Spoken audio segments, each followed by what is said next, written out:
Hello, friends. You are listening to the Eyes on Brains Off podcast, episode 13. One I was personally a little apprehensive about just because 13 unlucky numbers, and Chris and I have been off the air for a very long time.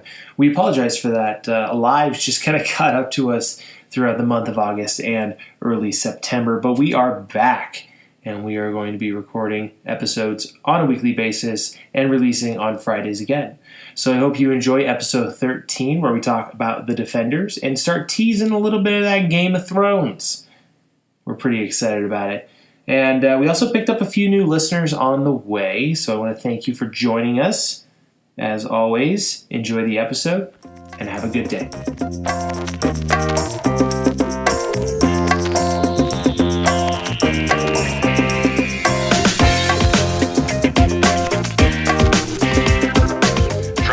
WOZ in Bozeman and Madison, Wisconsin. It's Eyes on Brains Off, distributed by... God damn it. You're trying to go for an NPR feel there? Yeah, I'm definitely going for This American Life. Okay. But it's not playing out. Okay, well, let's just roll with it. So. Oh, okay. Well, then, Eyes on Brains Off, episode 13, everybody. How's it going, Chris? It's going great, Brian. How are you? It's good to be back. It's real good to be back. We are back at it. Holy crap, after almost a month. We've been off for almost a month. Almost a month, yeah. And, there was a lot of stuff to be watched in that month. So we got a little catching up to do this time around. Yeah, I think we should let everybody know right now that we're not going to dump our lists of what we watched on them. We're going to take this in a very structured way that doesn't overwhelm anybody, because I myself am looking at the list and I am overwhelmed. Yeah, I think, nobody needs to hear what every single thing we watched in the last month. So we're going to do a few highlights. We're going to pick up on a few threads we left dangling in the last episode, and just kind of get back on track so we can hit that sweet spot and get rolling again. Yeah, but before we do that, Chris, I want to know, how have you been this last month? Been doing okay. Just cruising right along, and saw a few baseball games this summer before summer closed out. And what else did I go do? Went to Irish Fest in Milwaukee one weekend, and what else? Oh, did a bachelor party for a buddy where we went out and did a little boating around the lakes out here. So, all in all, not too shabby. How about you? Man, I don't think I've made it to one bachelor party of one of my friends since college that have gotten married, just because of my proximity and the timing of the year and everything like that, which has been super unfortunate. But that's besides the point. The last month was good. We opened up the halls. And we got everybody in, and we've just kind of been kicking off the year. We're in week 3 of classes now here at Montana State University, and everybody seems to be doing really well. Haven't had to deal with too big of issues. Haven't had to, work with anything too out there, which is good, and it's everything you want at the start of the year. That sounds great. One thing that hasn't been going so good is our reviews. We finally got one, but yes, not a good one. Oh, I mean, semantics, right? It could be semantics. I think we should share with people just what it says, and then maybe that will encourage some of our fans to go say, hey, maybe this guy doesn't know what he's talking about so much, because right now it's just kind of hanging out there by itself, and maybe discouraging some new people from giving us a try. And maybe if we can find some counteraction here from our listeners, we can, knock this guy down a little bit. just take him down a few pegs. I've got it pulled up here. If you want me to go through it. I have it pulled up as well. This is from one Andy Zim 8889. Left on August 22nd, 2017. Yeah, it is a 1-star review out of 5 of our podcast. Headlined with... Okay, yep. I was going to ask you what the headline was, because I think it's really important. 2 men pretend to be critics, which I don't really know if that is what we're trying to do here, but that's pretending to be critics. We're definitely pretending to be something. Critics. I definitely pretend to be a man sometimes. I am still a teenage boy. Right. Yeah. As soon as I said that, I was not excited about how it came out. I was curious where you were going to end that. I think that ended in an okay spot. I get what you're saying. Could have been a lot worse. Could have been a lot worse. But why don't you want to go into what his full assessment is? Oh, yeah. So, again, from Mr. Zim, two men talk about all the media they've consumed in 1 week. Stop. There is no arc, no structure, and no way to know what the hell they are talking about. Stop. It's 90 minutes. Stop. Stop. Paint. Stop. Drawing. Stop. Incredibly dull. Stop. And that's it. Yeah, thank you. I was a little skeptical of the Telegram format you were reading that off as, but I think it really helped, especially with the end of that review. It paid off.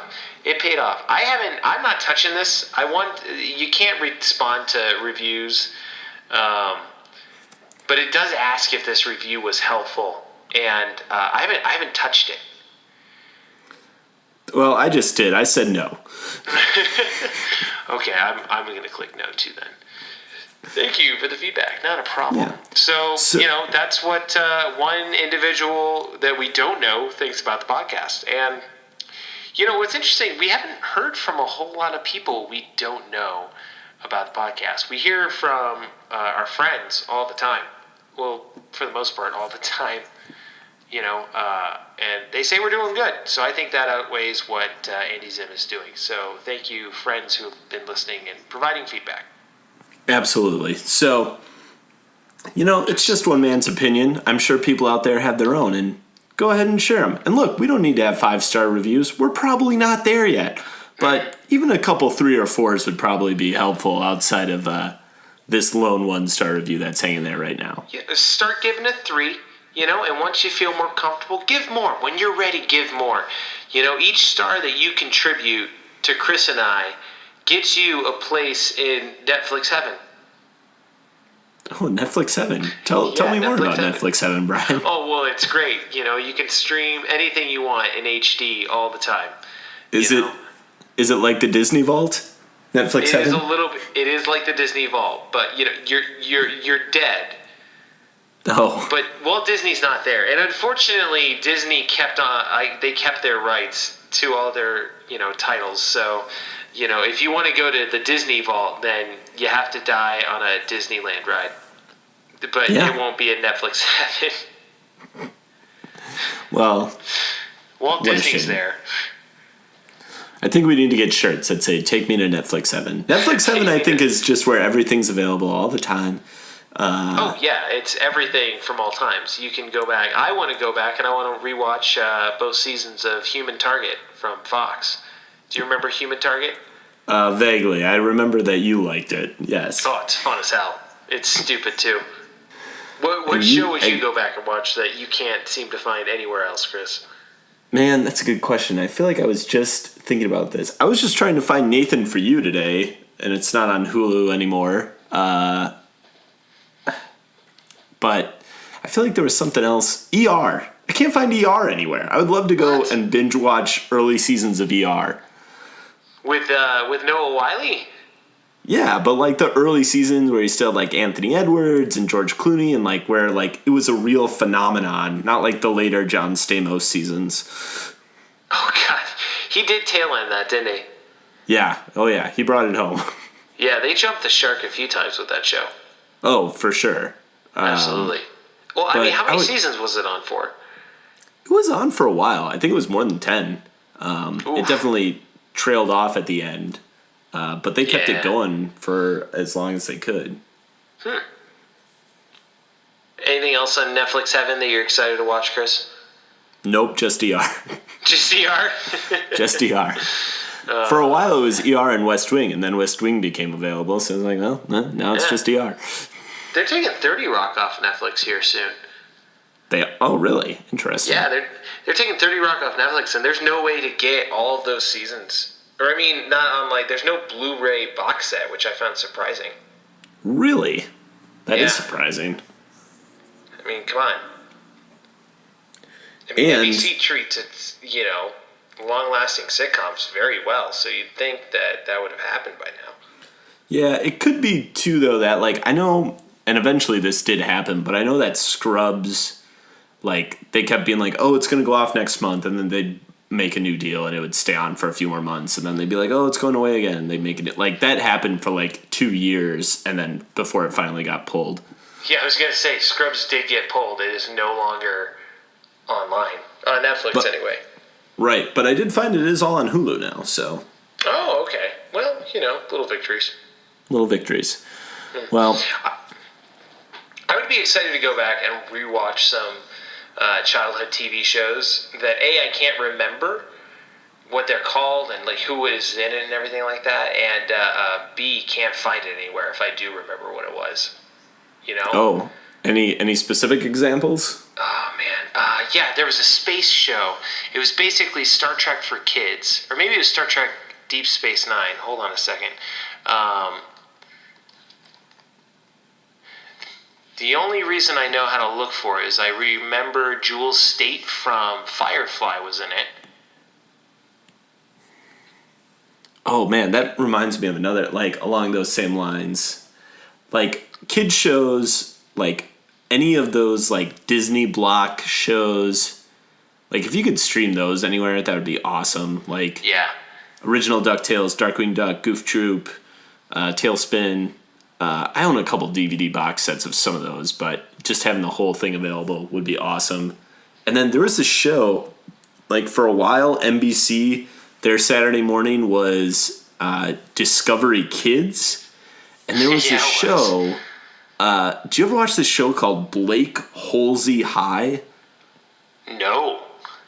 It was a really interesting show where it was like these kids who go to a boarding school, but there's like this weird, almost like trippy, lost type conspiracy, and like they were also trying to teach like science and physics things through like weird stuff that would happen at the school to students and stuff. It had a really weird mix of vibes of like a little Lost, a little Buffy, I guess a little Harry Potter with the boarding school stuff and like stuff going on at the school. It was good though. I don't know what happened to that show, but I remember like catching it intermittently and really liking it. But I don't know where you can what- possibly find it now. Do you know what channel that was on when it came out? Well, it's Discovery Kids. Oh, sorry, yeah. That was Duh. airing on NBC or whatever for whatever reason. Oh man, I remember. God, I remember babysitting, and when I was in like middle school, a little bit of high school, and the families that I babysat for, had premium cable, which was awesome, and they had the N, and watching the N channel, you remember that one? It's where they had like Degrassi and some of the Otter. Oh, it was like a Canadian. Nickelodeon. Yeah, it was like a Nickelodeon okay. offshoot for Yeah. like, young teens, and man, it connected. They had a show called Radio Free Roscoe about a pirate radio station ran by high schoolers secretly, I think in Canada, and it was great. It was fantastic. That sounds delightful. It was. It made me want to get into radio. Ironically. Oh, wow. Interesting. Yeah, I mean, honestly. Did you find your space station show? Yeah, it was called Space Cases. Huh. And it looks really bad now. Is that the guy from Power Rangers? Yeah, Walter Jones? Really? yeah. Oh, sure enough. Where was this? This was on Nickelodeon. Wow, I've never ever heard of this show. Oh yeah, it was on a long time ago, and it was one of those like cadets from whatever space organization get on a like mysterious ship that all of a sudden takes them through like a black hole. Oh. Wow. Yeah, Nickelodeon had some weird shit on when we were growing up. Like some weird stuff. Do you remember the one, the one about the girl who could turn into liquid? Oh yeah, Alex Mack or whatever? Yeah. Yeah, oh yeah, I remember that one. Alex Mack, and then, what is this, Spellbinder? I always thought that the girl in Alex Mack ended up being the girl who played Chloe on Smallville, and I don't think that that's right. No, absolutely not. Absolutely not. Well, alright. Oh, it was The Secret World of Alex Mack. Yeah. Where she got powers from... It was very Daredevil-ish, where she got powers from, like, a weird chemical that a company was... I don't know. Yeah, it's like it was like toxic goo, and then the power was she could turn into toxic goo or something, right? Yeah, pretty much. All right, well, but how is she gonna fight crime? I don't know. That's the thing is, like, I don't remember, like, it's all these things where it's like that and Ghost Rider. Do you ever remember Ghost Rider? Oh, yeah. And it's like, back to Ghost Rider. What was the point of those shows again? Like, what? Like, what? And I also remember something about Ghost Rider, like, where it got really dark. I just remember being very scared about one episode because there was, like, something. Yeah, there was, like, I like have these weird images in my head where there's like some purple goo or something, and it was like something bad was happening, but it got like really dark at one point. Weird. You know, there were some episodes of Are You Afraid of the Dark that were seriously fucked up. Where, you know, people were getting like assimilated into computers, and they were dealing with alternate realities, and people getting stuck there. Like it was something else. Yeah, it's like, I also remember that from, like, do you ever remember the TGIF Halloween episodes that got super messed up? Oh, you mean like the episodes of Boy Meets World where everybody got murdered? Oh, there was that one, and then also there was, like, episodes of Family Matters where, like, Steve Urkel had a ventriloquist dummy that, like, became Chucky and, like, started killing everyone. Holy shit. Yeah, that one was super fucked up. Oh my god. Yeah, good times. Okay, not to turn this into did you ever see this, did you ever see this, back and forth conversation, but when you get a chance, if you haven't already, look up the Family Matters skit from Key and Peele. Oh, yes. And that's all I'm going to say about that. Yeah, I've seen that one. That's good. Okay. All right, should we get into this podcast now that we've been... I think we should get into this podcast. Talking about Netflix 7? Do you want to switch it up a bit? Yeah, I think let's, as we are trying to come back from our break here, let's pick up with a few things you and I have both watched. And maybe we should start with what we said we were going to watch last time, which was Comrade Detective. Oh, Comrade Detective. Which I don't think we need to spend a ton of time talking about, but for those of you who are not aware, it is an Amazon Prime show, and it is original. It is from Channing Tatum, and the premise is that it is a cop show from Romania during communist times, and it is dubbed over by famous American actors and actresses like Channing Tatum and JGL. Nick Offerman's in it. Nick Offerman, Jason Mantzoukas, Jenny Slate, I believe, is part of it. And it's all about this. I mean, the first episode... So you and I both only watched the first episode, right? Correct. Yeah. And it was marketed as kind of like this weird offbeat thing. And I was thinking about this... And I think it would have worked. So it's like a cop show, but like from Russia, and like it's propaganda for communists is like the joke. But the problem is it's like 40, 45 minute, like it's hour-long episodes. And I think it would have worked much better if it was like 10-minute Adult Swim bite-sized chunks, as opposed to this full-fledged thing that it was. You know. Yeah, and I think I would have been okay with even half-hour episode, but it just got to a point where it was just too much. I think it connects back to where also we were talking about with Bajillion Dollar Properties, where they did such a good job parodying propaganda materials that you don't really know it's a parody. Well, and that's the thing is, like, to me, it wasn't enough. Like, it wasn't funny enough, the dubbed over dialogue. It wasn't weird enough what was actually happening in the episodes.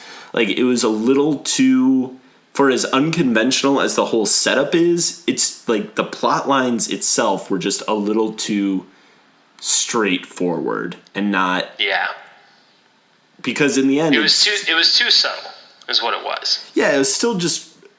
Like, the bottom line plot was still just a cop show about the guy's partner being murdered with with just this weird atmosphere around it that doesn't really make it interesting or suck you in any way. Right. It's just kind of there. Yeah, and by the end of the episode, one, it took me, I think, 2 or 3 tries to watch the whole first episode. And it did take a while, yeah. On top of that, once it was done, I was like, okay, I'm glad this is over. Like, I have no interest in seeing what comes next. Yeah, and I think part of it, too, was that...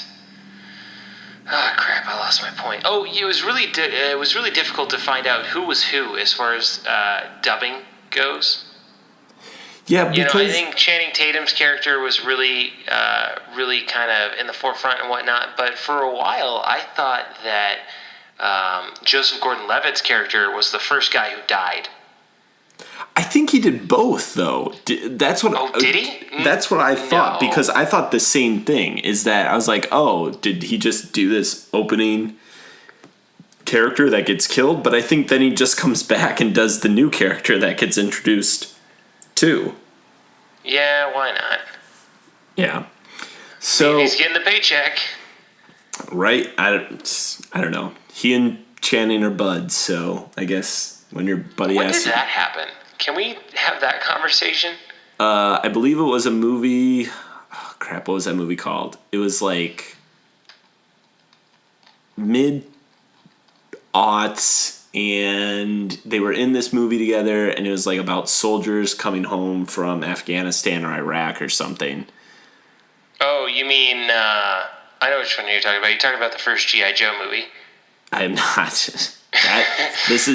That's the only reason JGL was in the G.I. Joe movie, was because of this first movie.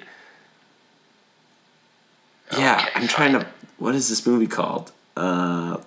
First thing that comes up, Entertainment Weekly article. Channing Tatum and Joseph Gordon-Levitt's bromance. A history. Oh, great. That's going to help us out. Yes. Let me look at this real quick. Is it Magic Mike? Is that the one you're talking about? No, it's not Magic Mike. Are you sure? Oh, apparently Havoc was the first thing that they... And then Stop Loss. Havoc. Stop Loss is the movie I'm thinking of, but they apparently met on Havoc. Which was a movie I remember being on IFC a lot when we were in college. Oh. That's the one with, what's-her-face? Anne Hathaway? Yes. Yes. Yes, it is. Wait, hold on. Channing Tatum's in Havoc? I never watched it when it was on TV in college, so... I don't know. I think he probably has a small role, or maybe this says he was just on set. Or no, it says it was one of his very first films, so he must have been in it somewhere. Yeah. Okay. Yeah. So, I would say overall, Comrade Detective, take a pass. I don't think it lives up to the prestige era of TV we are living in that warrants going out of your way to watch it, especially because of its length. It's just, it's just a long, dry cracker. Yeah, that's not There's a bad no way other of way putting to put it. It's just, the first bite is like, yeah, I really wanted a cracker. But, as you keep going, it's just like, when can I put this down? When is this over? Right, yeah. When can I stop eating a cracker? Yeah. And the good news is, whenever you want. And we're not going to force you to eat this cracker, so... No, you didn't. Why do you... Yeah, just put it down. Yeah.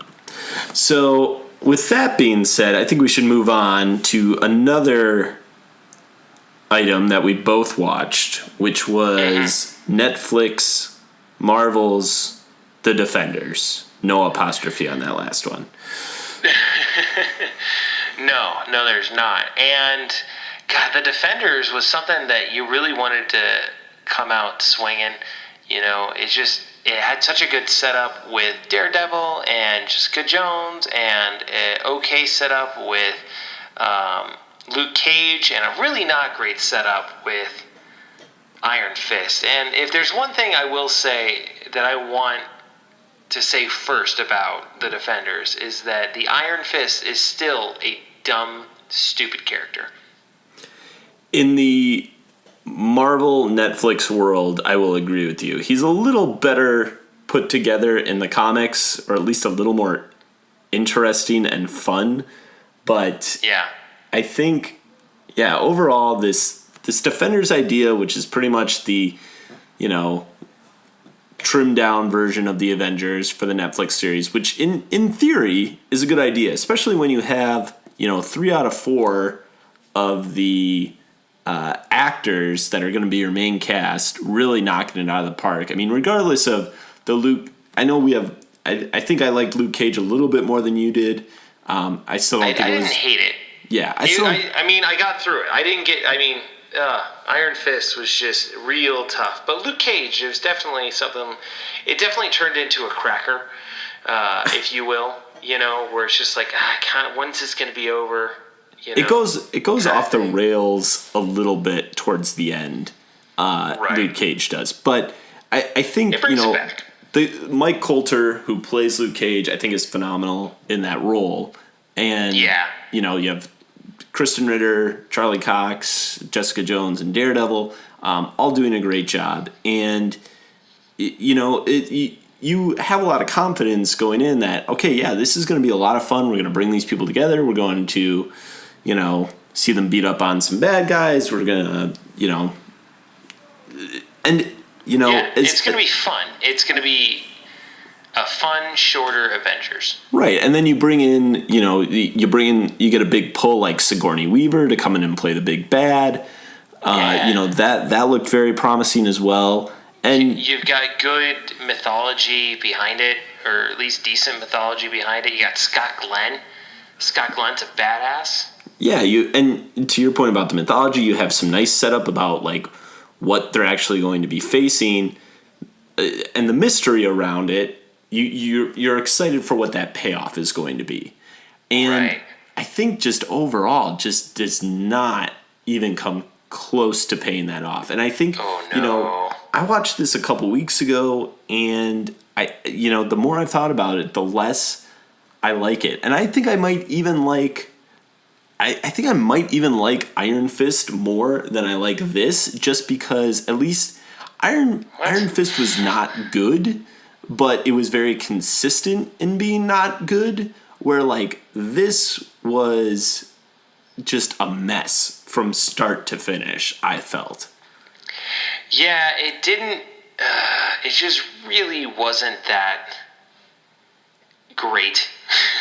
It wasn't a strong story. What it came down to is me watching it, thinking, "Wait, what the hell's going on?" A lot during the whole escapade of it. I watched it. I kept watching it because I liked the characters and I liked how they interacted. But other than that, I wasn't watching it for the story. Well, and it's very exposition heavy, and the exposition, it's, especially in superhero movies, you have to allow for a certain amount of exposition to explain what's going on.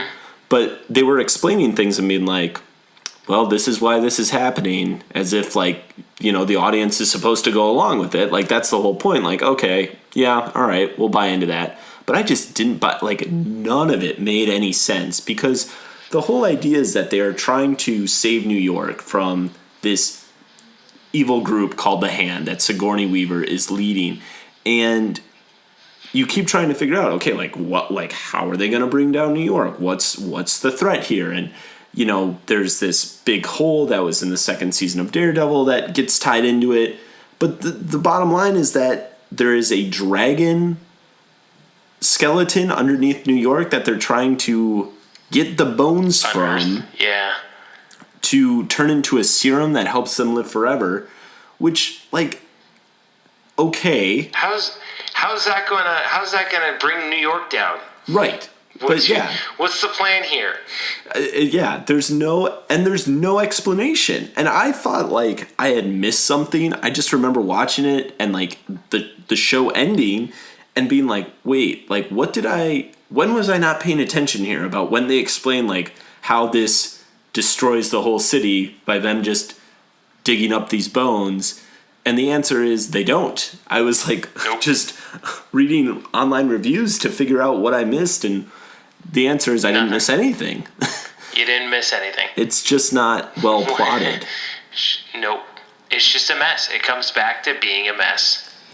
And on top of that, I think, like, you know, just moving away from the plot a little bit too, is the fight scenes were... I feel like the production values of these shows have gone steadily downwards too. I thought that the first season of Daredevil and the second season too, to a certain extent, were very well put together. The quality of them just looked great. The fight scenes were well choreographed. The aesthetic was awesome. And Jessica Jones, I think, did a great job of making itself very distinct from that. And again, like, some good fight scenes in ways that they showed off her powers. But I feel like just, like, starting with Luke Cage and definitely into Iron Fist and especially into this, like, it just, you know, everything just felt more like sets as opposed to actual locations. And I did not think that they got... And this is a issue that I know Joss Whedon had when he was doing the Avengers, is, like, how many different ways can you have somebody punch a guy? Which is, you know, a similar issue with the characters you have in the Defenders, where most of their powers are just simply strength-based. But, I don't know, I just felt like they could have gotten a lot more creative with what they were doing, and I just never... I just kept waiting for that wow moment. Like, I feel like... Yeah. Going back to Avengers, and I know it's not really fair to compare them, but this is kind of what they're trying to do, but there was just no wow moment in this entire series. I think even in Iron Fist, there were at least one or two where I was like, okay, that's kind of cool. But this, they just didn't have anything that I was like, okay. It was just a lot of like, all right, like, you know, there's some okay kung fu going on here. But yeah. Yeah, and that's what really turned me off with Iron Fist. It was just okay kung fu. It wasn't really great kung fu. And on top of that, it wasn't really great use of hip-hop and rap. Overall, I thought it felt lazy. And I felt that way about Arrow. And I forget what season it was with Arrow. I think it was the one with Neil McDonough, who is awesome. By the way, but I just remember seeing some of the choreography for the fighting. It's just like, this is way too stylized. Somebody definitely wanted to take this and say, we need to make this flashier. We need to make more synchronized movements amongst our heroes, and that's not what you do with the fights. You make them look gritty. You make them look real. That's what made Daredevil great. That's what made Arrow great. You know, it's just the exhilaration of seeing the talent that you say your character has, and you put it on the screen, and it just looks good. And I think that's what people really liked about Daredevil Season 1, specifically with that one continuous shot of him fighting all those dudes in the hallway. That was a really good-looking fight. And on top of that, you know, you could tell the toll it took on Daredevil himself and how tired he was by the end of it. But, you know, it was... You hardly notice, I think, when there's a really well choreographed fight. I think you'll think to yourself, yeah, that was a good fight. But you won't think to yourself, wow, that took a lot of patience and time and effort, and they really had to nail down everything. But when it comes down to it, you really know what the shitty fights look like. And you really know how bad those look. That's Liam Neeson jumping over a fence and taking 3 and having 8 different camera angles of it, you know? Yeah, I think, you know, going back to what you said about there's a certain like laziness to it. I think that's a really good way to put this. Like, to a certain extent, the entire series, like, they seem to think like just having all these characters in a room together was enough a lot of the time. And there was not... I hate that. Yeah, there was not any... There didn't seem to be a lot of care or thought behind how to really make this special and show these people off to the best of their abilities and, you know, find some fun ways to do combinations of stuff. I think that's one thing that, with the Avenger movies in particular, that they've done a good job with is, like, you know, finding good combos between characters to kind of play off one another's strengths and turn that into a cool visual. But there just wasn't a lot of that going on in this series. No, which was unfortunate. It had so much promise, only to be average. Right. And maybe even a little below average. Maybe even a little below average. I would say, and I hate to say that because I was really excited. And again, I still like a lot of these actors and characters, and they give decent performances, but they're just not given anything really good to work with in this series. Nope. I will say what I'm kind of looking forward to and what I hope happens, although I'm not sure that it will, is that they can kind of reset and, like, hopefully they can learn from the mistakes of this. Like, I think they announced these series and they announced they were going to do Defenders, and so they had to go do them and, like, fulfill this initial promise. And now they haven't announced a second season of Defenders or anything. You know, they're probably going to try and build towards something, but I'm hoping that we can kind of move away from this hand business and these shows can kind of live on their own and maybe come together without necessarily having as strong of a thread pulling through them, but just having a more, I don't know, the threat to them wasn't very good. So just finding a better threat for them to go up against that's a little more compelling. Yeah. Yeah, and they left it too, thinking they left the end of the show without any reason for them to come back, and I'm sure there's going to be some kind of compelling reason for them all to get together again or something. But what I really dislike about it is that they didn't stick together a little bit more. You know, they didn't set up the Defenders shop or something. You know, they just kind of like, oh, well, we're going to go our separate ways now and have a good life. We'll never see you again until the next catastrophe that mysteriously brings us all together. I don't want them to be mysteriously brought together a second time because I feel like that's too lazy. Yeah. And I feel like they've already been lazy enough with it, and I want them to do better. It would be good.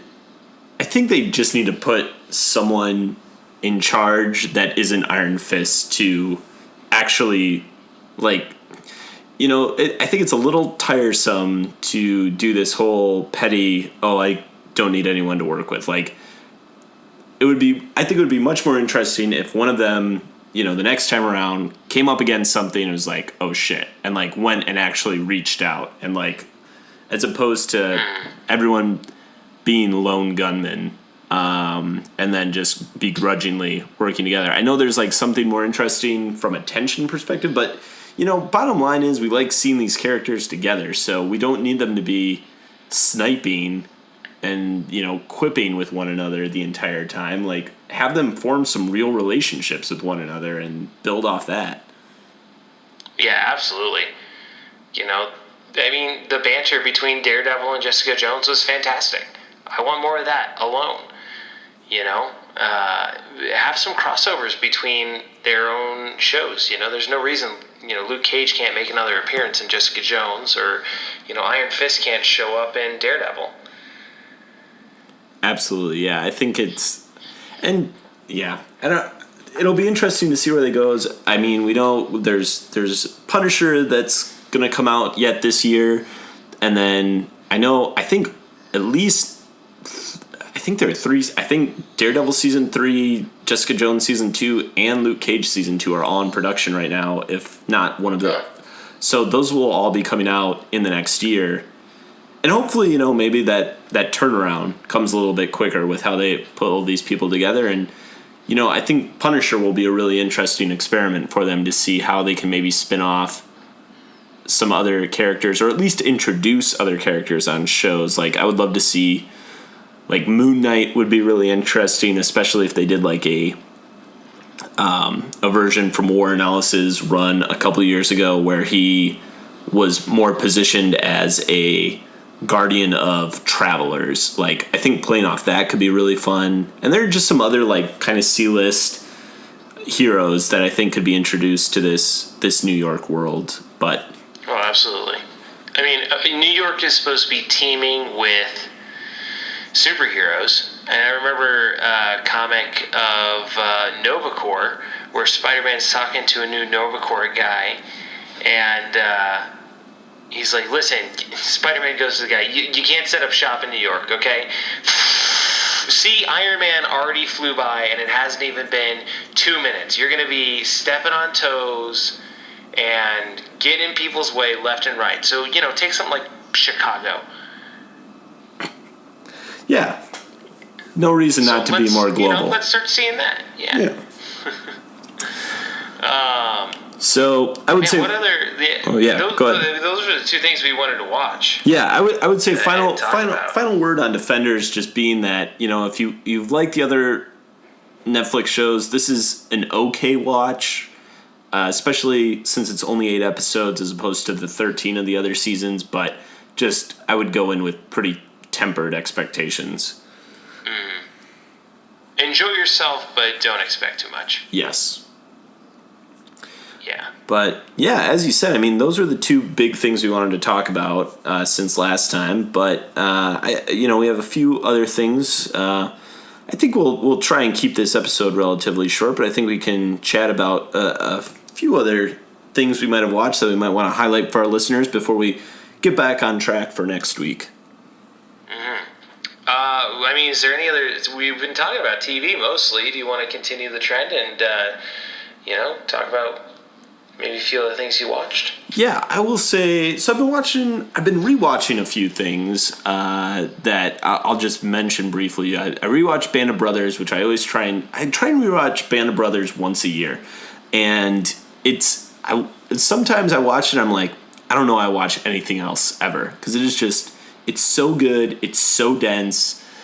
Every time I watch it, I find I just connect the dots a little bit more. And you see how they're setting things up in episode 2 that don't pay off until episode 8 and introducing characters that they don't focus on or become more prominent. But they're all there from the beginning and all the pieces. It's just so well constructed. And it's just such a good story. So I had a lot of fun working my way through that. Also rewatched the first season of The Good Place, which was put up on Netflix. This was a show that came out last year with Kristen Bell and Ted Danson about a woman who goes to the afterlife and kind of her experiences there, even though she doesn't think she should be there.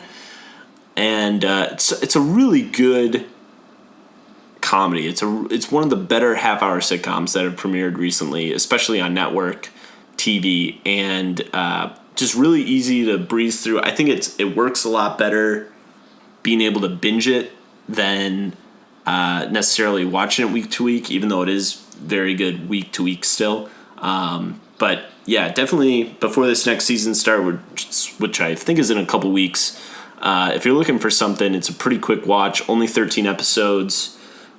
Check that out. Yeah, April and I started watching that. I think I only got 2 episodes in, but we enjoyed it a lot. I mean, The Good Place is very smart, and it's very fun, and it doesn't take itself too seriously, and it was a good viewing. Yeah, it goes. It's on Netflix. It goes to watch it on Netflix. It goes to some interesting places, and one of the benefits of being able to watch it on Netflix too are there are a lot of sight gags that you can pause and kind of take in before continuing the episode, which is cool. Yeah. And then it's pretty awesome. Yeah, and then the only other thing on TV I wanted to touch on was BoJack Horseman. Season 4 came out this past weekend, and just really, really good. I love this show so much. It is just so raw sometimes in ways that you would not expect a show about humans and anthropomorphic animals to be. But it is so funny. The wordplay on that show is ridiculous. They have some of the most talented writers in comedy on that show, just the way they put stuff together. And just like relentless puns and, again, sight gags for days. And I actually rewatched, before this season came out, I rewatched the whole series over the past month since we recorded last. And just, I mean, it starts out the first 5 or 6 episodes of this show, you're kind of like, what is this exactly? And it's enjoyable enough, but then in that back half of the first season, you really start to feel kind of the shift and get a better understanding of what they're trying to do. And then from there, like, second season is probably one of the best seasons of recent television, and I would put this fourth season right up there. The third season is also very, very good. There are a few storylines that didn't really connect with me, but I know a lot of other people really enjoyed it, and it is great just overall. But for what the show looks like, which is, you know, it's about a horse who walks and talks like a man, and there are other animals in this version of Hollywood, but, you know, it's about so much stuff. You get like these really inside show business type jokes, but then just some really, really... They just put their characters through the ringer in really unexpected ways and deal with all kinds of different issues that are going on in the world through these characters that you just would not expect from the show, while still being able to make it very, very funny. You know, and I haven't gotten past that, you know, first 5 episodes that you talked about. I think I've watched maybe 3 episodes of BoJack Horseman, but, you know, hearing you talk about it, I think I might give it another go. Because I definitely love it when characters get thrown through the ringer. And from what I've seen and heard people talk about, I think I just need to give it a second chance. But it's definitely weird, and I definitely didn't feel like I was getting it within those first couple episodes. Yeah, and it takes a little while. And it had some moments still, you know, where it sets it up. And, you know, I think my favorite moment is so far what I've seen is when he's talking to the seal at the grocery store and he takes the seal's muffins. Yes. And it turns out it was a Navy SEAL, and then there's a whale doing a whole story on it, and...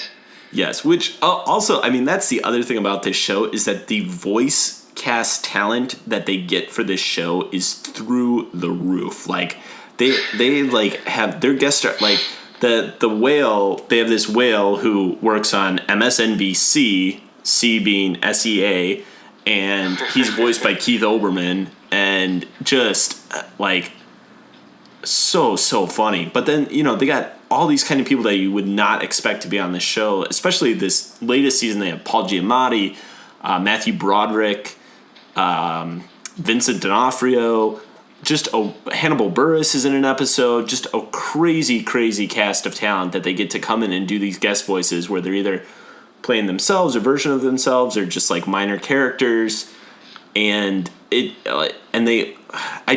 really just boggles my mind about how good this show is for what it isn't. Like, I think part of the problem is, like, initially Netflix did not know how to market it, and then now it's just like, because I think initially you get almost I guess the closest thing I can equate it to is a Bob's Burger vibe, kind of, where you kind of have these like quirky, you know, characters who get up to hijinks and stuff, and that's part of what the show is. But there's this other just deeply human side where they dig deep into emotional experiences that you just do not get in a lot of other shows. Yeah. Well, that's always good too. You know, it's I feel like Netflix still has troubles figuring out how it's going to market things. I mean, it's using YouTube, but other than YouTube, it kind of relies on word of mouth, doesn't it? Yeah, very much so, I think. Or just, you know, its own, like, shoving it in your face in your Netflix account, you know? Like, hey, this is a new thing. Watch our new thing. And that only goes so well. Right. Yeah. So, that's those would be some of my TV recommendations. as we continue here. But you got anything on your end, Brian? Well, just a few things. Let's see here. I picked up The Last Ship again because that used to be a favorite, kind of like a summertime show. They would play it through, June through August or something. And it's on TNT, and it follows a U.S. Navy ship in a time of global crisis. And it's not always the best, but I think I've talked about it on the podcast before. And it's just good summer viewing. It's just a lot of fun. It's got the Baldwin, who's not one of the Baldwin brothers, Stephen Baldwin. No, not Stephen Baldwin. He was on Firefly. He played Jane. Is that Stephen Baldwin? I think it's Stephen Baldwin. Crap. Because I know there's another. You don't want to get the Baldwin brothers mixed up. Yeah, there are too many of them. No, it's not Stephen. No, it is Adam. Adam Baldwin. Why was that hard? Yeah, I don't know. Anyway, Adam Baldwin's on it, and they just started up their 4th season of the show, and it is easily the worst show so far. Worst season so far. Okay. It's lazy writing, it's really stupid acting. Peter Weller's in it for some stupid reason. Oh, not a big Peter Weller fan? No, it's not that I'm not a big Peter Weller fan. It's just like, why is... Okay, so Peter Weller's introduced as the doctor who is prepping people to fight one another, right? So he's wrapping hands and stuff like that.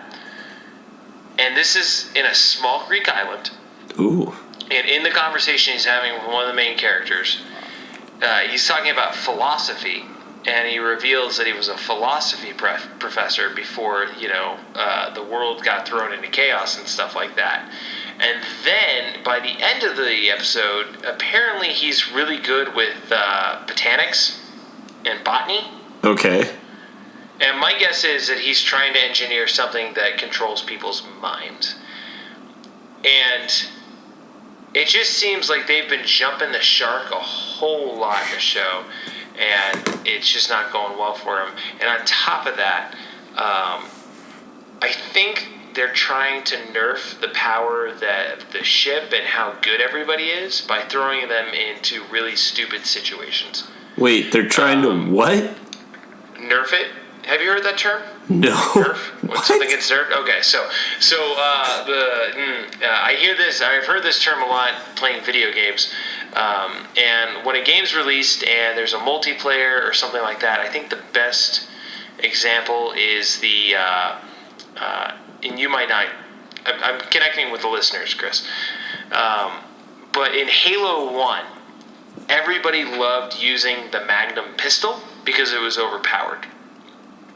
And you could get, headshots with it from a great distance, and there was no damage fall off and stuff like that. So in Halo 2, they nerfed the power of the pistol, and they had it weaker. So to nerf something means to make it weak.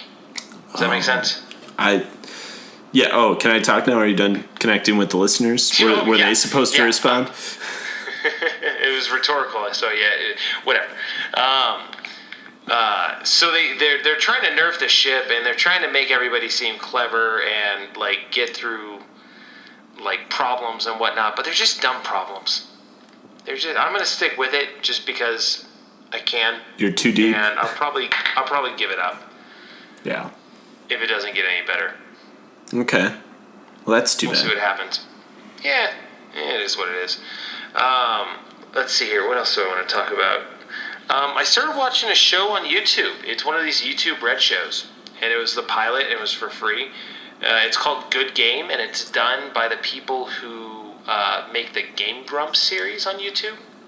So basically, it's 2 guys playing a video game, and then they're usually playing very terrible video games, and then, just making jokes throughout it. But the show's about a team that forms to play in esports tournaments to make money, and it's pretty okay.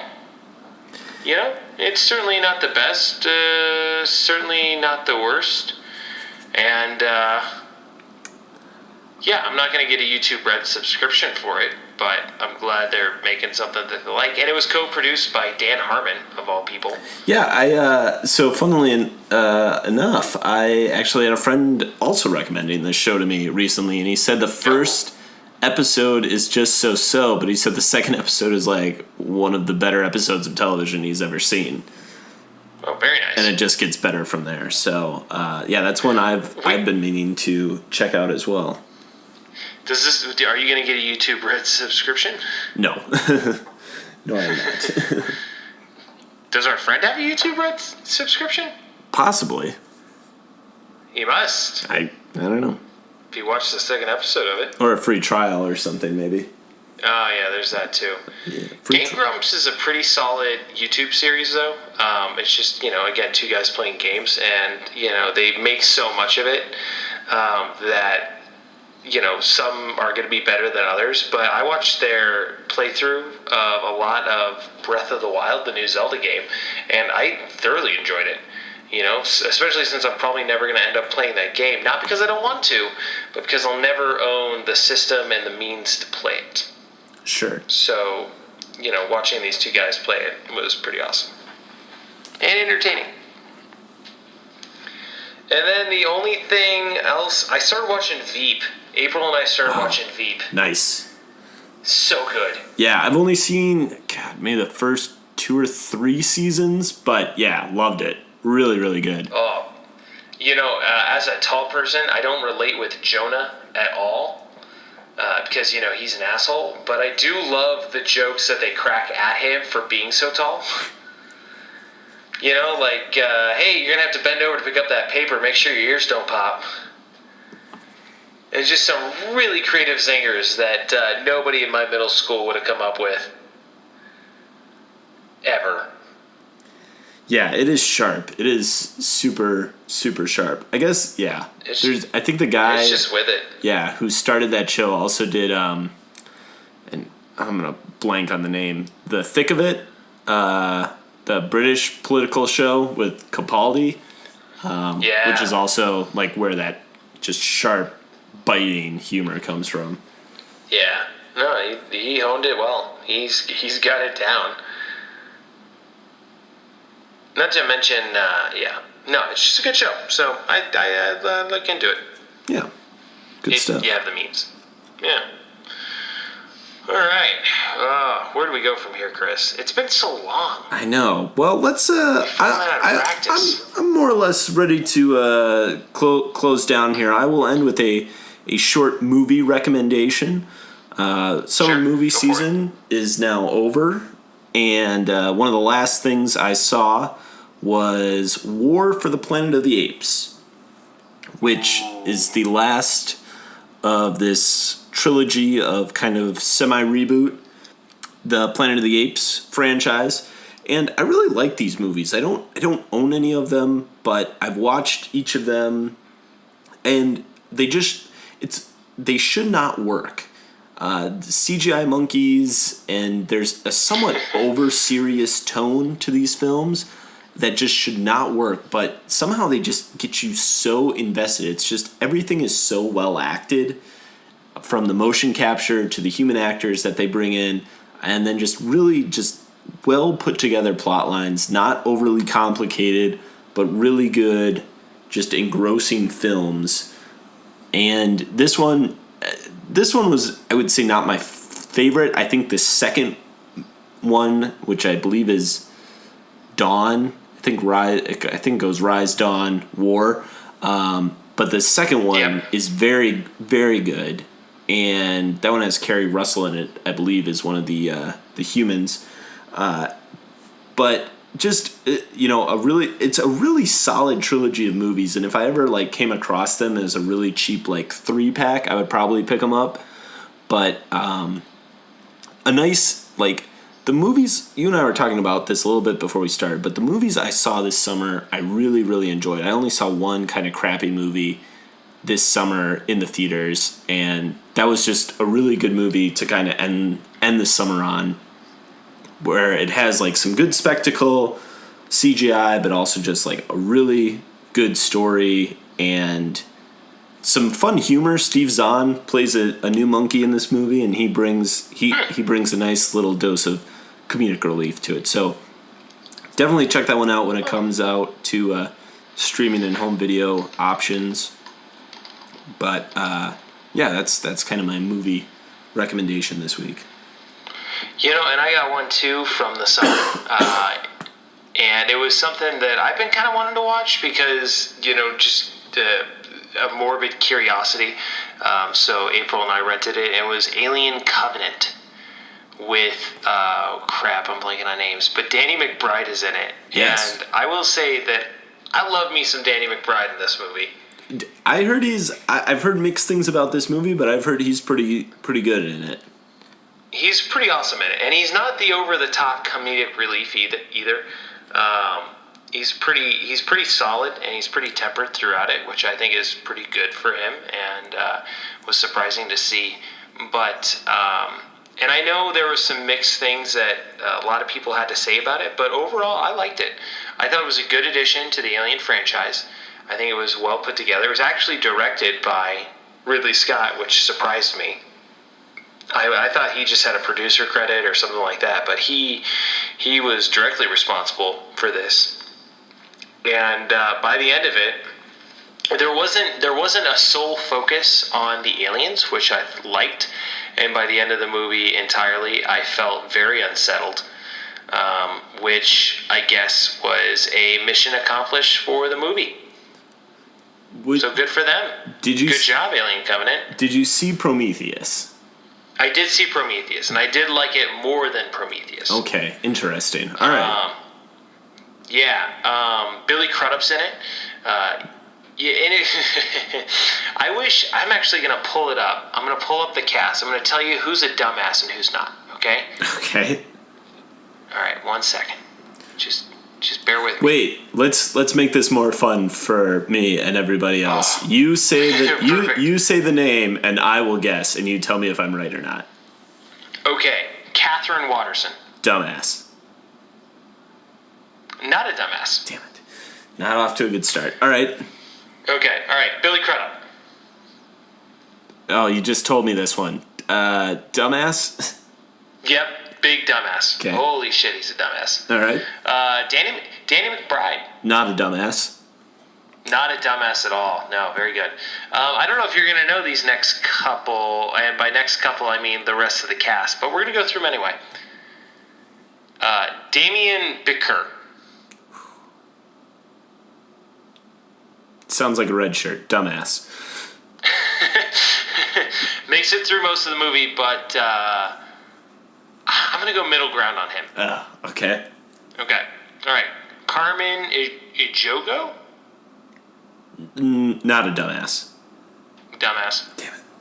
I'm really bad at this. I need to start pulling the old George Costanza. If every instinct I have is wrong, then the opposite has to be right. All right. Juicy Smollett. Juicy? Yeah. Who's he? I don't know how to pronounce this. Dumbass.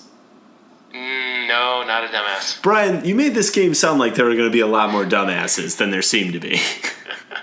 Okay, hold on. Okay, Callie Hernandez. Dumbass. Actually, not. Gotcha. Okay, I quit. I'll give up on this game. I give up on this game. Amy Simmons. No, I'm not playing anymore. I'm done. No, come on, Amy Simmons. Not a dumbass. No, she's a big dumbass. Okay. Okay, and then pretty much everybody else is a dumbass. So, yeah, that's always fun. All right. Well. And then finally, last but not least, in the dumbass or not a dumbass game, and I will, just so you don't have to worry about it, I'll let you know it's a trick question, but James Franco. Oh, yeah. I know he has a small role in this film, right? Mm-hmm. Yep. Neither a dumbass nor not a dumbass because he dies super early in the movie. Got it. Yep. Yep. And, and then Michael Fassbender was in it again, and he just knocked it out of the park. Really? Okay. I mean, he did a pretty good job. He's pretty great character, actor, person. Actually, I don't know how he is as a person. He could be an awful human being. Who knows? I've never met him either. Yeah, we'll have to work on that. We'll get him on the podcast. Yeah. Yeah. All right. Well, Okay. I think that's pretty good. I think we did okay coming back from it here. Yeah, we didn't go too long with it. We caught up on the things we said we were going to talk about in previous episodes, but we're here. We got it. Yeah, I think so. The one thing we didn't talk about is what we're going to do next week. We didn't. Yeah, I was just thinking that. Should we do Game of Thrones? Ooh, just have a whole spoiler one? Yeah, I think we're a couple weeks past at this point. I'm all caught up. I'm guessing you're caught up. Oh yes, I'm very ready to talk about the whole thing. All right. Well, yeah, we'll do Game of Thrones next time around. A little season 7 recap. Try and get back in our regular formula, so we'll have some more YouTube stuff for you next week as well as a little more comprehensive look at all the movies and TV we watched. Hopefully, I have some new fun stuff for you on that front as well. But until then, I think I'm ready to sign off. How about you, Brian? I'm also ready to sign off. Don't forget to email us, eyesonbrainsoffpod@gmail.com. But don't forget to rate, review, and subscribe as well. Yeah, show Andy Zim 8889 why he's wrong. Yeah, exactly.